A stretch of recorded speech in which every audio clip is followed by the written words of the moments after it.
Ya, pemirsa, kecelakaan maut yang terjadi di Tol Ciawi 2 ini menambah daftar panjang ya kecelakaan yang terjadi di Indonesia. Terutama ada dugaan soal remblong. Sepertinya kita tidak asing ya dengan alasan remblong. Sudah berulang kali ya kejadian ataupun kecelakaan truk yang overload ataupun overdimensi, ini selalu alasannya adalah remblong.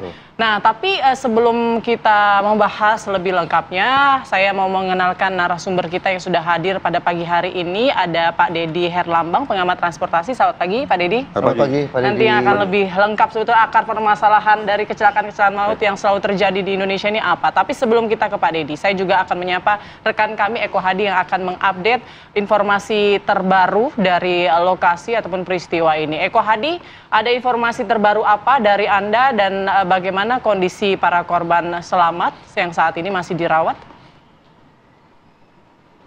Ya, Putri dan Philip, selamat pagi dan Iwan. Untuk saat ini di Rumah Sakit Umum Daerah Ciawi sudah sebanyak 5 orang yang menjalani perawatan. Setelah kemarin 14 orang menjalani perawatan di IGD pas kejadian. Kemudian ada beberapa yang sudah diperbolehkan pulang karena mengingat lukanya yang cukup ringan, dan saat ini tersisa 5 orang yang sedang ditangani oleh tim medis Rumah Sakit Umum Daerah Ciawi. Banyak 3 orang, informasinya masih dalam tahap observasi dengan tingkat cedera zona merah atau sangat rawan sekali. Kemudian 2 orang sendiri juga masih dalam tahap pemantauan dari pihak medis. Dan kedua bagian ini adalah yang merupakan prioritas dari Rumah Sakit Umum Daerah Ciawi, karena mengingat ada beberapa pasien yang balita, kemudian ada juga supir truk yang hingga saat ini masih dirawat dan kondisi tingkat kesadarannya masih labil. Kemudian di rumah sakit ini dibagi di 2 tempat yang terpisah, di bagian Bougainville dan ruang anggrek. Ini dilakukan untuk memudahkan dalam proses observasi dan pemantauan dari tim medis. Dan pemirsa, untuk diketahui juga bahwa sebanyak kurang lebih 6 jenazah sudah dibawa ke kampung halamannya, yaitu di Kabupaten Sukabumi dan ada juga di Kota Sukabumi. Semalam secara beriringan dan dikawal langsung oleh pihak kepolisian, dibawa langsung dengan ambulan ke wilayah Kecamatan Cidadap, Kabupaten Sukabumi, dan wilayah Cikole, Kota Sukabumi. Demikian saya laporkan kembali ke. Eko, mungkin sedikit bisa Anda gambarkan ataupun jelaskan sebenarnya kondisi para korban yang saat ini masih berada di rumah sakit ini masuk dalam kategori apa saja? Apakah ada yang masih dalam kondisi kritis atau kemudian sejauh ini korban hanya mendapatkan perawatan biasa-biasa saja di sana? Ya, Philip, informasi yang saya terima dari pihak rumah sakit untuk tingkat kerawanan dari si pasien ini, yang 3 orang ini berada di zona merah. Artinya zona merah ini tingkat kesadarannya labil. Sudah sadar tapi tingkat kesadarannya masih labil, masih perlu pengawasan khusus. Untuk 3 orang ini, termasuk 1 orang balita, anak dari almarhum Bapak Yana. Dan waktu itu ada pada saat kejadian, kemudian supir juga sama, sehingga polisi pun agak kesulitan untuk memintai keterangan dari si supir truk tronton tersebut. Baik, terima kasih Eko Hadi atas laporannya langsung dari lokasi ataupun rumah sakit para korban kecelakaan di Tol Ciawi. Langsung saja pemirsa, kami akan ajak Anda untuk berbincang dengan Pak Deddy Herlambang. Pak Deddy, kalau kata Putri tadi, kejadian ini menambah panjang daftar hitam kecelakaan lalu lintas yang diakibatkan oleh truk, dan lagi-lagi alasannya adalah remblong. Sementara itu, bagaimana sih sebenarnya kondisi roda transportasi untuk kendaraan roda besar ataupun yang dibilang dalam kategori truk ini di Indonesia ini kualitasnya seperti apa, Pak?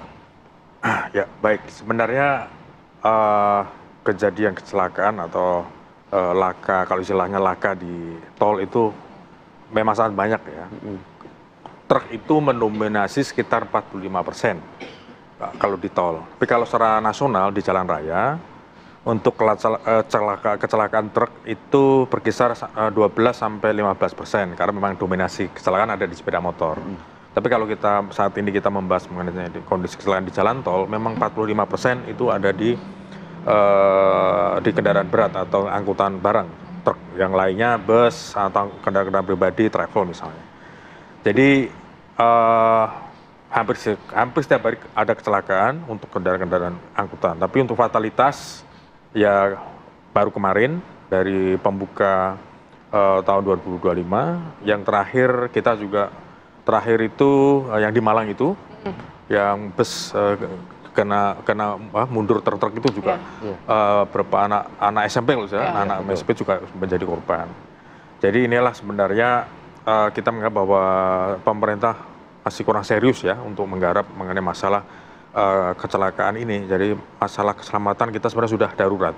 Kalau kita baca di data Korlantas tahun 2024 terakhir, itu yang mengalami kejadian yang mengalami sampai dengan meninggal dunia itu 27.000 orang dalam setahun. Di 2024? Itu 27. Berarti kalau kita breakdown itu 1 jam bisa dipastikan 4 orang meninggal dunia.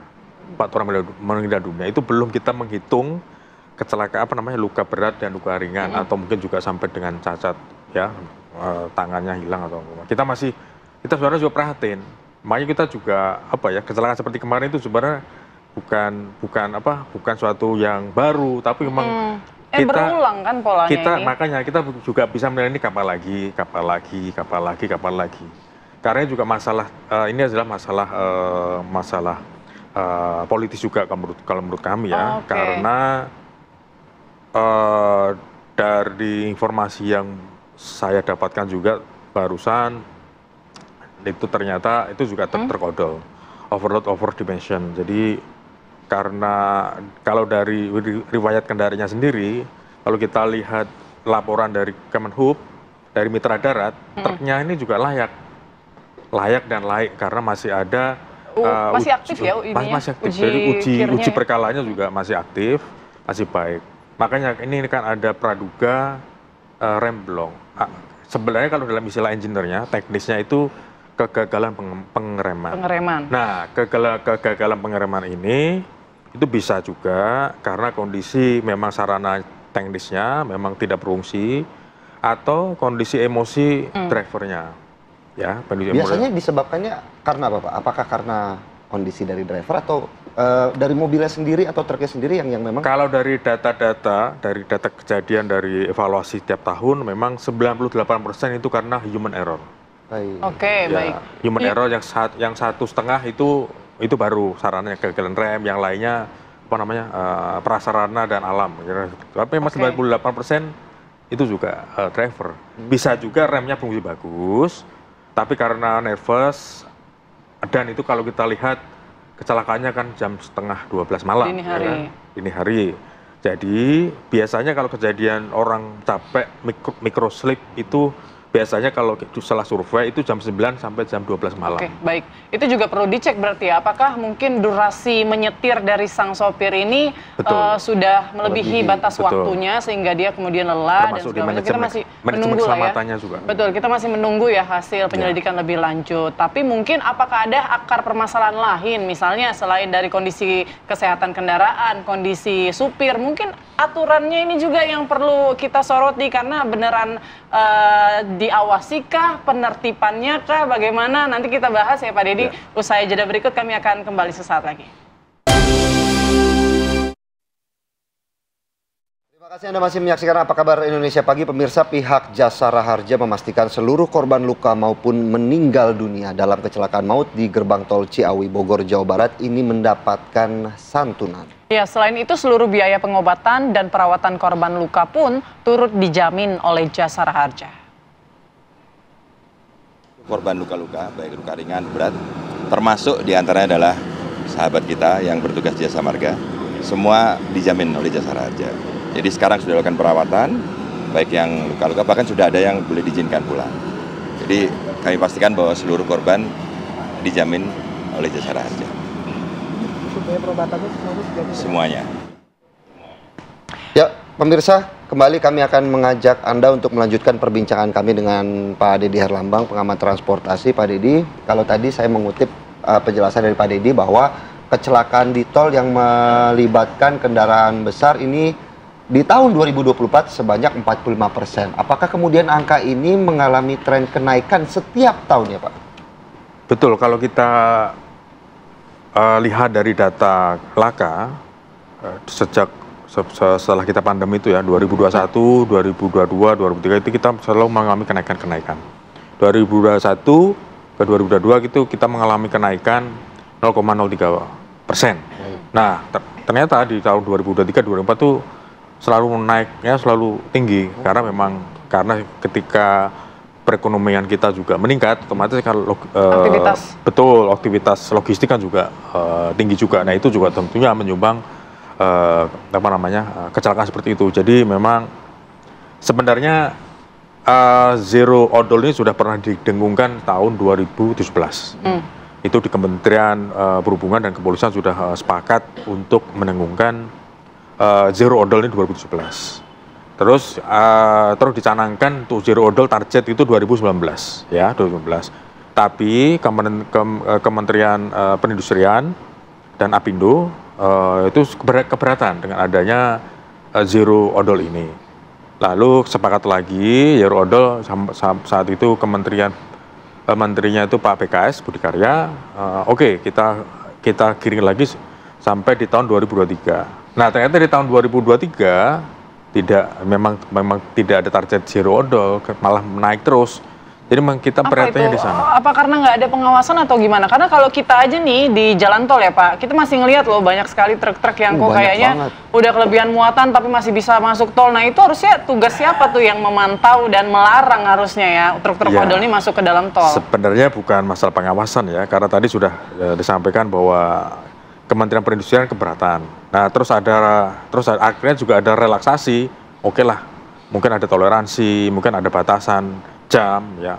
Kalau pengawasan jelas, pengawasan itu ada di Dinas Perhubungan setempat. Itu pengawasan.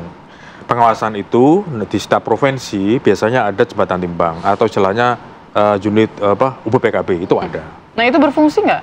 Nah, sekarang ini ternyata kalau kita amati itu ternyata memang sekarang tidak ada kewajiban seperti dulu ya. Kalau dulu ketika Undang-Undang Lalu Lintas Angkutan Jalan itu nomor 14 tahun 1992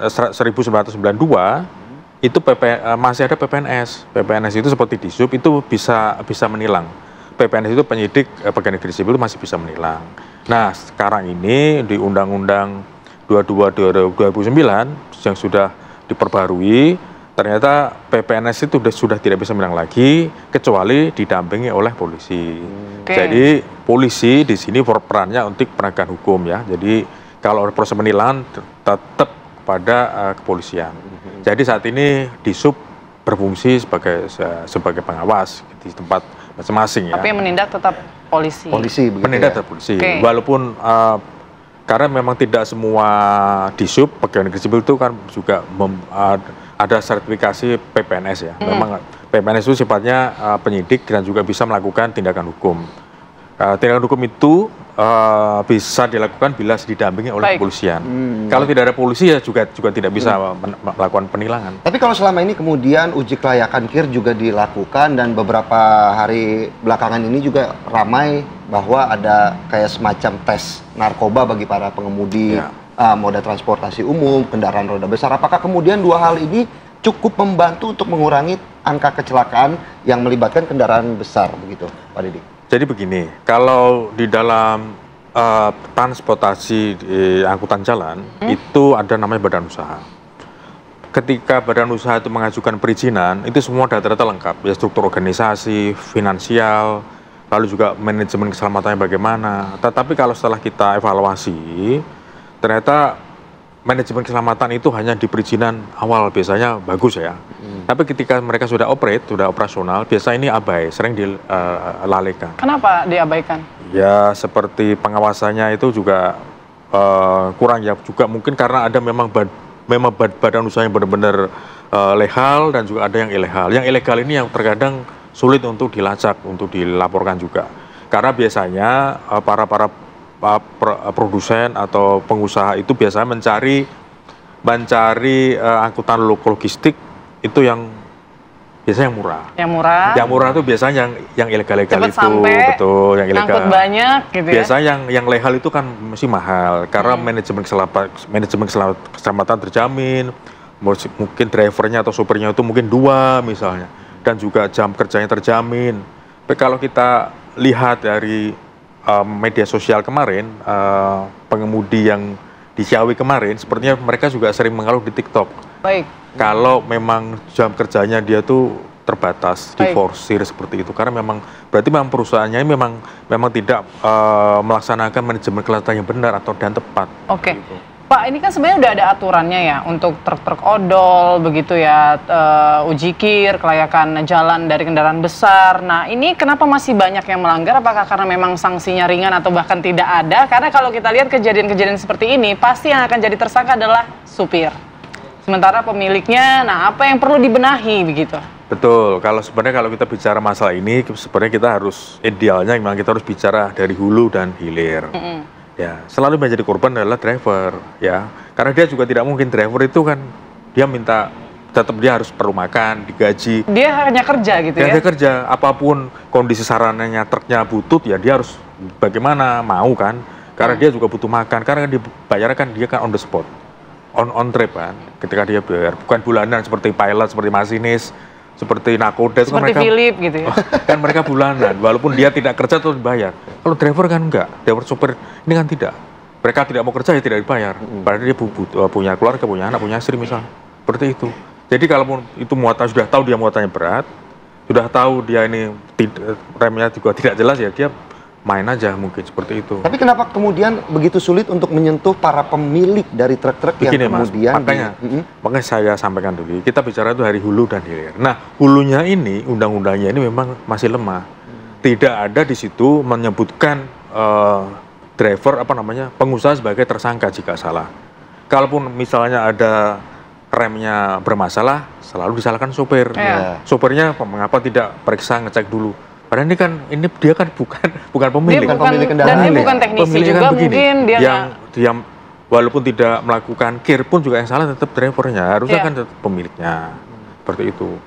Nah, makanya kita perlu revisi Undang-Undang 22 2009 ini. Jadi semua stakeholder juga harus terlibat, juga termasuk pengusahanya, pemilik barangnya pun juga harus kena juga.